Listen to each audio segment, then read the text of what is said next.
कभी कभी ना लगता है जैसे हमारे अंदर एनर्जी नाम की चीज ही नहीं बची हो। सुबह उठने का मन नहीं करता, किचन का काम देखते ही मन घबरा जाता है और दिन के बाकी कामों का तो सोचकर ही थकान महसूस होने लगती है। बच्चों का टिफिन, पति का ब्रेकफास्ट, कपड़े धोना, लंच बनाना, सफाई, और ये सिलसिला पूरे दिन चलता रहता है।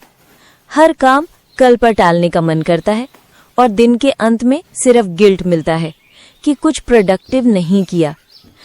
शायद आप भी इस फेज से गुजरी हैं, या शायद अभी भी उसी में फंसी हुई हैं। शायद किसी को कह भी नहीं पा रही हैं कि दिल और शरीर दोनों ही थक चुके हैं। पर सच कहूं तो ये आलस सिर्फ एक हैबिट नहीं होती, ये हमारे मन, सोच, थकावट और माहौल से जुड़ी एक गहरी समस्या होती है। हर रोज वही रूटीन, वही जिम्मेदारियां और अपने लिए एक पल भी नहीं मिलता। ऐसे में बॉडी तो चलेगी लेकिन दिल नहीं। आज के इस वीडियो में हम उन असली वजहों की बात करेंगे जो एक होम मेकर को धीरे धीरे आलस की तरफ ढकेल देते हैं। ऐसे रीजंस जो बाहर से सिर्फ काम टालने जैसे लगते हैं, लेकिन अंदर से वो थकान, प्रेशर और कभी-कभी उदासी का नतीजा होते हैं। घर चलाते चलाते जब हम खुद को ही भूल जाते हैं, तब ये आलस सिर्फ शरीर का नहीं, दिल का भी हो जाता है। हम उन्हीं बातों को समझेंगे और बात करेंगे कुछ छोटी छोटी लेकिन असरदार आदतों की, जो आपको वापस वही एनर्जी, वो चुस्ती और अपनापन महसूस करने में मदद करेंगी। अगर आप भी ये महसूस करती हैं कि दिन तो बीत गया पर आज कुछ काम ही नहीं हुआ, तो ये वीडियो आपके लिए है।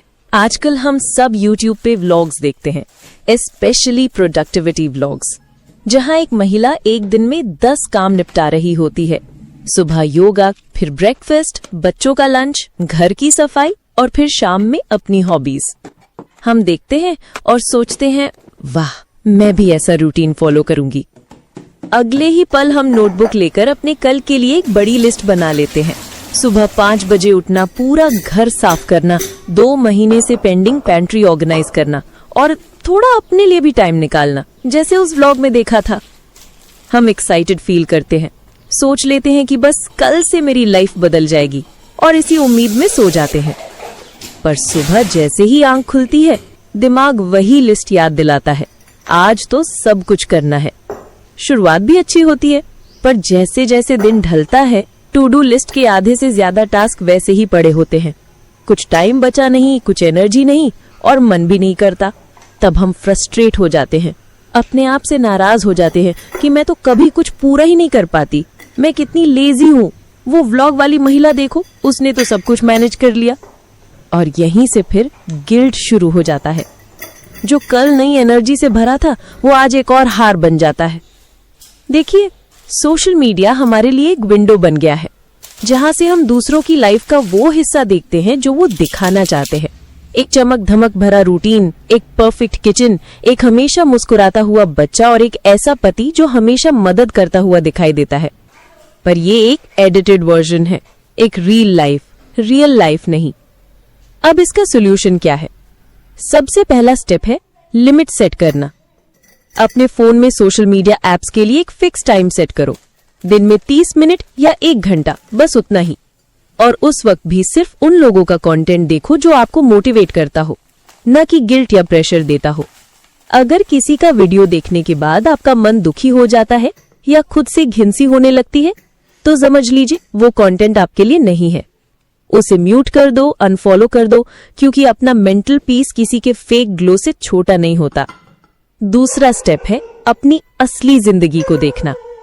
अपने किचन की सफाई की स्मेल महसूस करो, बच्चे के हाथ से बनाई छोटी सी ड्राइंग को देखो, और जब पति बिना बोले चाय बना के दे तो उस पल को फील करो।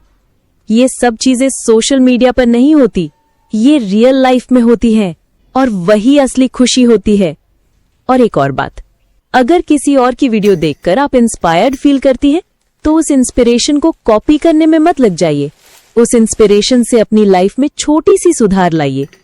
जैसे अगर किसी ने एक वीडियो बनाया है टाइम मैनेजमेंट पे, तो उसमें से एक ही आइडिया उठाइए, पूरा रूटीन नहीं। वही एक छोटी आदत लेकर अपने दिन को बेहतर बनाइए। ये जो छोटी छोटी समझ है ना, ये आपको सोशल मीडिया के गिल्ट से बाहर निकलकर अपने घर की असली खुशी से जुड़ने में मदद करेगी। एक होममेकर दिन भर कुछ ना कुछ करती रहती है, लेकिन जब कोई पूछता है आप क्या करती हो, तो जवाब आता है कुछ खास नहीं, घर का काम ही तो करती हूँ। तो क्या यही सोच है हमारी अपने काम के लिए? सुबह 6 बजे उठना, सबके नाश्ता लंच टिफिन रेडी करना, बच्चों को स्कूल भेजना, घर संभालना, बाजार जाना, बैंक का काम, दवा लेना, कपड़े धोना, साफ सफाई, एक चेन रिएक्शन है जो बिना ब्रेक के चलती है, और उसमें हमारी हिम्मत, हमारी मेंटल एनर्जी सब लगती है। लेकिन हमने खुद ही उस काम को नॉर्मल मान लिया है। जब तक सैलरी स्लिप ना हो तब तक काम इम्पोर्टेंट नहीं लगता। और फिर होता क्या है, जब कोई रिकग्निशन नहीं देता तो हम खुद भी सोचने लगते हैं मैं क्या कर रही हूं अपनी लाइफ में। यही सोच सेल्फ डाउट बन जाती है, और सेल्फ डाउट से आता है आलस, क्योंकि जब हम अपने काम को ही सीरियस नहीं लेते तो करने का जज्बा भी कम हो जाता है। सॉल्यूशन, अपने काम को एक्नॉलेज करना शुरू कीजिए। सबसे पहला कदम है अपने काम को वर्क मानिए, छोटी रिस्पॉन्सिबिलिटी नहीं।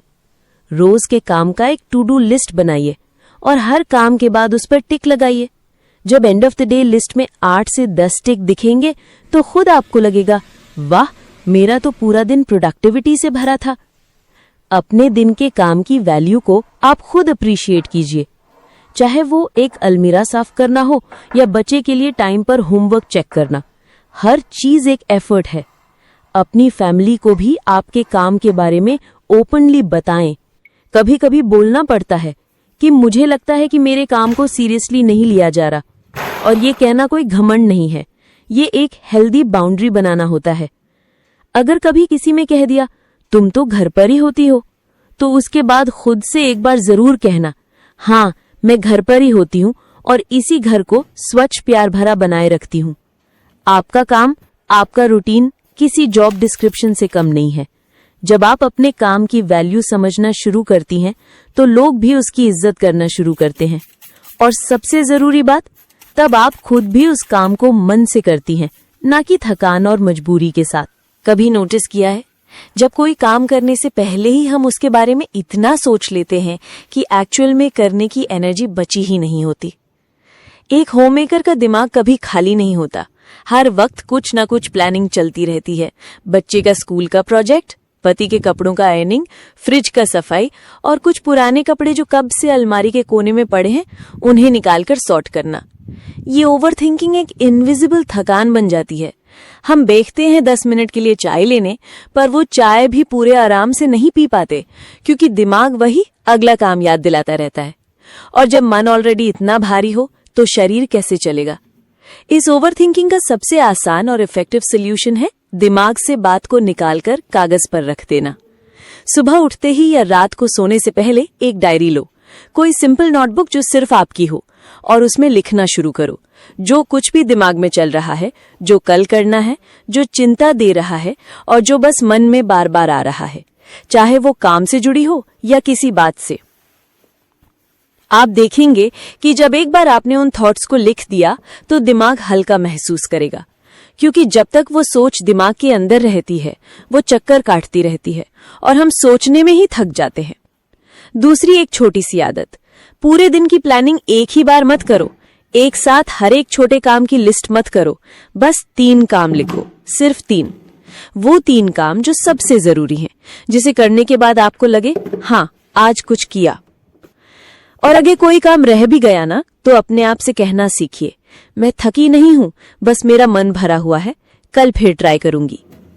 ये छोटी छोटी आदतें, लिखना, कम सोचना और रियलिस्टिक प्लानिंग आपके अंदर की वो हैवी ओवरथिंकिंग को धीरे धीरे हल्का करेंगी। और जब मन हल्का लगेगा तो शरीर भी अपने आप एक्टिव हो जाएगा। हमारी एक ऐसी दोस्त या पड़ोसन होती है जो हमेशा मिलते ही बुलाई करना शुरू कर देती है। सास ने फिर से तंग किया, मेरा पति मुझे समझता ही नहीं, जिंदगी में कोई खुशी नहीं है। पहले पहले आप उसकी बात ध्यान से सुनती हैं, समझाने की कोशिश भी करती हैं, लेकिन एक वक्त के बाद उसकी नेगेटिविटी आपके ऊपर असर डालने लगती है। आप काफी ठीक थी सुबह, लेकिन उससे मिलके शाम तक थकी थकी सी महसूस करने लगती हैं। क्यों? क्योंकि उसकी हर बात का वाइब्रेशन उदासी भरा होता है और वो वाइब्रेशन आपके मन तक पहुंचता है बिना आपके जाने। नेगेटिव एनर्जी इन्फेक्शियस होती है। जैसे खुश रहने वाले लोग मिलके हमें हल्का महसूस करवाते हैं, वैसे ही उदासी से भरे लोग बिना कुछ किए हमारा मन भारी कर जाते हैं। सॉल्यूशन: खुद को उस इमोशनल करंट से अलग कीजिए। 1. बाउंड्रीज बनाना सीखिए। हर किसी की प्रॉब्लम आपका प्रॉब्लम नहीं है। अगर कोई बार बार सिर्फ रोना रोती करता है तो उसके साथ अपना टाइम लिमिटेड कीजिए। जरूरी नहीं हर बात सुनी जाए। 2. कॉन्वर्सेशन का डायरेक्शन बदलिए। जब भी वो शुरू हो बुराई पे, आप किसी और टॉपिक पे शिफ्ट कीजिए। अच्छा छोड़िए, कल क्या बनाया था आपने, वो रेसिपी बताइए ना। इससे सामने वाले को सिग्नल मिलता है कि आप सिर्फ नेगेटिविटी अब्सॉर्ब करने के लिए नहीं बैठी हैं। 3. अपने इमोशनल हेल्थ का ध्यान रखिए। आप सिर्फ एक लिसनर नहीं, एक इंसान हैं जिसको भी पॉजिटिविटी चाहिए। अपने आसपास के लोगों को चुनिए जो आपको अपलिफ्ट करें, थकाए नहीं। 4. जब वो कहती है मेरी लाइफ बेकार है, तो आप सिर्फ हाँ में हाँ मत मिलाइए। उसे जेंटली बताइए, जिंदगी में मुश्किलें सबकी होती है, पर हर वक्त नेगेटिव रहना भी ठीक नहीं। खुद के लिए खुशी ढूंढना पड़ता है। आप किसी की इमोशनल डस्टबिन नहीं है। आपको भी खुशी, हल्का मन और अच्छी कंपनी मिलनी चाहिए। जरूरत से ज्यादा नेगेटिविटी एक जहर की तरह होती है, धीरे धीरे मन की पॉजिटिविटी को खत्म कर देती है, जिससे आप भी वैसे ही सोचने लगते हैं और आपके जो एनर्जेटिक हैप्पी लाइफस्टाइल होती है वो उदासी और आलस भर जाती है। और अगर हाँ, आप वो महिला हैं जो हमेशा नेगेटिव सोचती हैं या नेगेटिव बातें करती हैं, तो उनके लिए मैं बस यही कहना चाहूंगी, अगर आपका मन बार बार नेगेटिव सोचता है, आपको हर बात में बुरा ही दिखाई देता है, तो इसका मतलब है कि आप अपने मन के वश में हैं, उसके दुष्प्रभाव के अंदर हैं। और जब तक आप उस पर नियंत्रण नहीं पाएंगी, तब तक आपका मन आपका जीवन खुशहाल नहीं होने देगा। घर के किसी कोने में कपड़ों का ढेर पड़ा है, फ्रिज में कुछ पुराने डब्बे दिख रहे हैं, अलमारी खोलते ही कुछ न कुछ नीचे गिरता है और हम हर बार सोचकर रह जाते हैं, कल देखते हैं, अभी मूड नहीं है। ये मूड नहीं है और कल देखते हैं हमारी सबसे बड़ी आदत बन चुकी है। पहले लगता है एक छोटी सी अलमारी ही तो सेट करनी है, कभी भी हो जाएगी। फिर वो छोटी अलमारी एक बड़े स्ट्रेस का रीजन बन जाती है। हर बार देख के इरिटेशन होती है, लेकिन करने का मन फिर भी नहीं करता। यही होता है प्रोक्रास्टिनेशन, काम को कल पे टाल देना, जब तक वो काम सोचने भर से ही भारी न लगने लगे। फिर होता क्या है, छोटी सी अलमारी सेट करना भी एक टास्क बन जाता है। फ्रिज क्लीन करना एक बर्डन लगने लगता है और हम अंदर ही अंदर गिल्टी फील करते रहते हैं कि काश मैं कल ही कर लेती। सॉल्यूशन: 10 मिनट का मैजिक। प्रोक्रास्टिनेशन का तोड़ है एक्शन का फर्स्ट स्टेप। काम छोटा हो या बड़ा, बस शुरुआत जरूरी है। जब भी मन करे फोन का स्टॉप वॉच खोलो और 10 मिनट का टाइमर लगाओ। कहो खुद से, बस 10 मिनट करूंगी फिर छोड़ दूंगी। अब चाहे वो अलमारी हो या फ्रिज या ड्रॉअर, सिर्फ 10 मिनट उसमें लगे रहो। अक्सर ऐसा होता है कि काम स्टार्ट करने के बाद मन उसमें लग जाता है और हम 20-30 मिनट तक लगातार काम कर जाते हैं बिना रियलाइज किए। अगर काम फिर भी पूरा ना हो तो गिल्ट मत लो, आपने कम से कम उसकी शुरुआत तो की, और वही सबसे बड़ी जीत होती है। थोड़ा काम करने के बाद जो सुकून मिलता है ना, वो किसी स्पा से कम नहीं होता। एक चेक मार्क, एक कॉर्नर साफ और मन में एक हल्कापन। और हाँ, कल करेंगे को आज थोड़ा कर लेते हैं मैं बदलना एक नई लाइफस्टाइल बन सकती है। जब ये आदत बन जाए तो काम भी हल्का लगेगा और मूड भी खुश। आप भी आज कुछ ऐसा ही करिए। 10 मिनट का टाइमर लगाइए और एक ऐसा काम चुनिए जो आप कब से टाल रही थी। कल से नहीं, आज से शुरुआत करिए। हमें लगता है कि सब कुछ परफेक्ट होना चाहिए, घर क्लीन एंड ऑर्गेनाइज्ड होना चाहिए, खाना बिल्कुल स्वादिष्ट होना चाहिए, बच्चे डिसिप्लिन्ड हो, हस्बैंड का टिफिन परफेक्ट हो और हम खुद भी हमेशा एक्टिव और पॉजिटिव रहें। लेकिन सच ये है कि ये परफेक्शन का प्रेशर ही सबसे बड़ा थकान देता है।